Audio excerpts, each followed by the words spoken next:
Hey guys, we're here with Peyton Bernot, running for school board this April as he's in the election, and we're just going to do a quick interview, and he's going to answer a couple questions that hopefully can give you a more informed, make you more informed whenever you go in the polls in April. So here we go. So Peyton, why are you running for school board? Well, Pete, I want to restore and secure the fiscal responsibility that the taxpayers of this district deserve. I mean, you know, a couple months ago, some of the current school board members voted yes to buy property, 15 acres of property that was worth a lot less than what it really was, and you know, that's fiscal irresponsibility. I'm running off of fiscal responsibility, and that's one of the reasons why.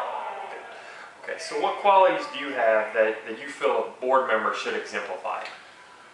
Well, you know, they need to be financially knowledgeable, and I have that background. I believe in my early teens, around 13, I set up my own 401k. At 14, I got in, started to get in the stock market, and I purchased annuities. And I still do that to this day. I still keep up with my 401k, and you know, I advise my grandparents on their retirement. And then again, I do taxes for my family. So financial knowledge is a good one, and then leadership is another good one. And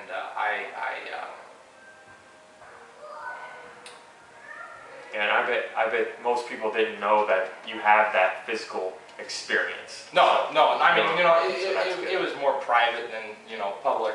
Right. And one of the notions that I go by is management is doing things right, but leadership is doing the right things. Gotcha. So the next question: what are your plans if elected? What are your main initiatives? One of my main initiatives is to try to cut back on administrators' salary. I believe they are overpaid. I mean, just like in this past fiscal year, we cut teachers before we cut administrator salaries, and that's not the right thing to do. Okay. The next question is, who do school board members represent? Ultimately, it comes down to that school board members represent taxpayers, but they also have to be an advocate for kids and their education. Most importantly, the kids' education. I understand. Okay. What bills in the Illinois House and Senate do you support or oppose right now? Well, there are hundreds of bills. There's hundreds, but the ones that I'm mainly focused on right now is House Bill 3490, which it's a prerequisite to receiving a diploma. Each pupil entering the ninth grade in 2012 to 2013 must successfully complete 4 years of math instead of 3, and one must be Algebra 2 or its verified technical equivalent. And it also states that that you have to have 3 years of science instead of 2 years, and one must be a laboratory science. And then I'm for that one. One of the bills that I am particularly against is Senate Bill 1324, which requires the Illinois State Board of Education to conduct a study on the feasibility and cost-saving benefits of consolidation of specific schools in the state, which are in the same geographic area. My perspective on that is that it's not right for the state to mandate schools to consolidate. You know, it should be up to the schools and the people that live within the schools. And then House Joint Resolution 6, it creates a task force, kind of the same thing on Senate Bill 1324. It makes recommendations to the governor on consolidations and whatnot. And then House Bill 2890, I am for that because it's with respect to the school's annual budget. Under a school district with under 500,000 inhabitants, it provides that beginning in the budget year of 2012 to 2013, 85% of state funding under the state aid formula must be dedicated to objects and purposes related to classroom teaching. So, you know, you get state money, you can't use that money, you can't use less than 85% of that money besides classroom teaching. I understand. And that's a good one. Yeah. Yeah. But as I said, you know, there's hundreds of bills, and you know, one man can't keep track of all of them. Yeah. But these are big, important ones, I believe. Gotcha. Just a couple examples. Yeah. Okay. When something goes wrong in one of our schools, who is ultimately held responsible? Well, that's another problem our district faces is accountability. I believe that some of the people are not truly held accountable. Basically, what it comes down to is the school board's held accountable. I mean, if your school has bad test scores, it's the school board. It's the school board, the superintendent, and the principals. And I do not believe that in the past, those people have been held truly accountable.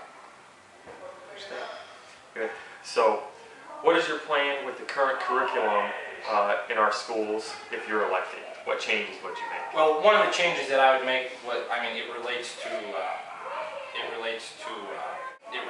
to House Bill 3490, which I said, you know, you have to have 4 years of math and 3 years of science.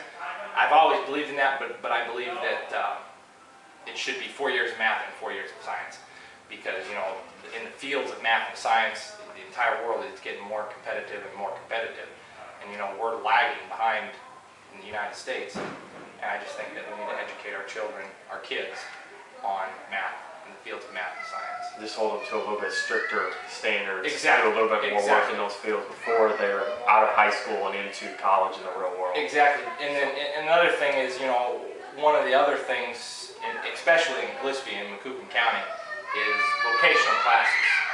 Vocational classes is an important part of Gillespie High School. And in no way will I ever vote to cut one vocational class whatsoever at high school or any of the schools, because those are big of importance. Yeah, those are real world skills that exactly. There's always going to be jobs. And you know, I don't like to say this, but you know, some kids aren't going to go to college. That's a given. Some kids aren't going to go to the 4-year university. They're going to go into welding. They're going to go into carpentry. They're going to go into mechanics. You can't get rid of those programs. Yeah. You just can't. And the next question, you kind of already touched on this earlier, but when the school board has to make cuts, you know, where should they start? Well, they should start right at the top. I mean, they should start with the superintendent, and they should start with the administrator's salaries. I mean, you know, Staunton's a little bit bigger than us. They have about 3 administrators.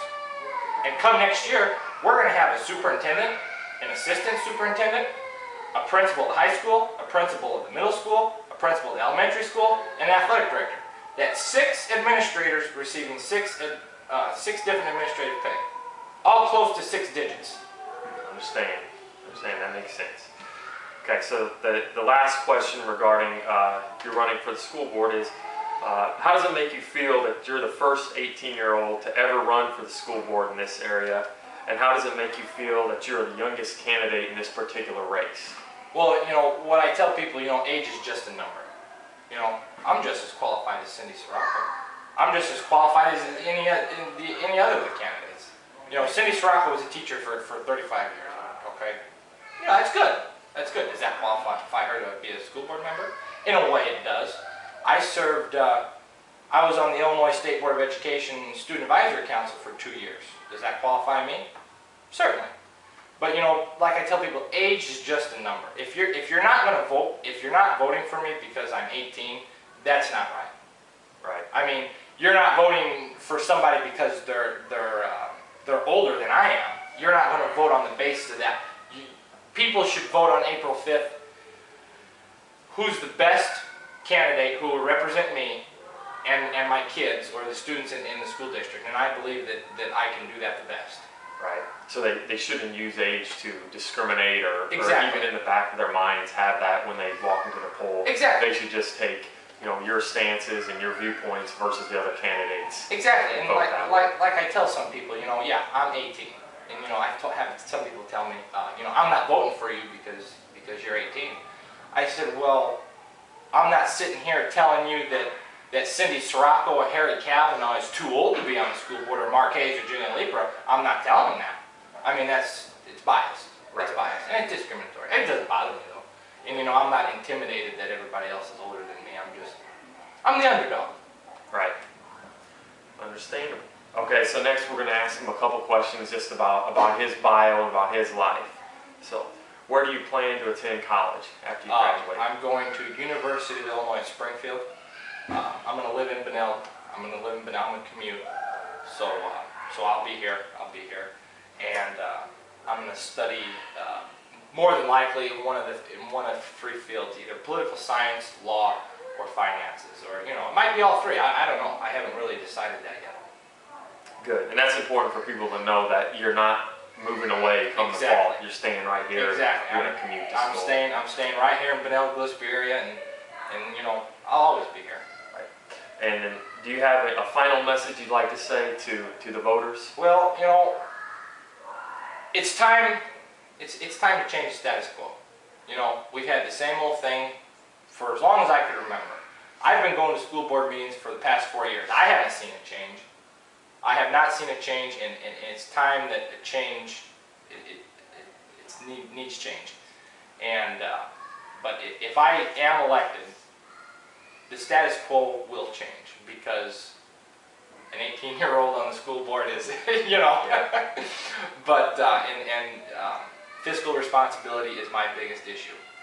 And improving the quality of education at the high school and at the elementary and middle school, it's another one of my big things, and I won't stop. I won't stop working at it, and I won't stop trying to improve it. Good. Well, thanks for coming in, Peyton. We really appreciate it. We know everybody watching this and everybody that's looking at this on the Benville Post really appreciates it. And we just encourage everyone to get out and vote in the election.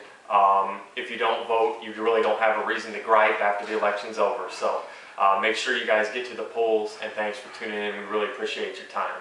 So thank you.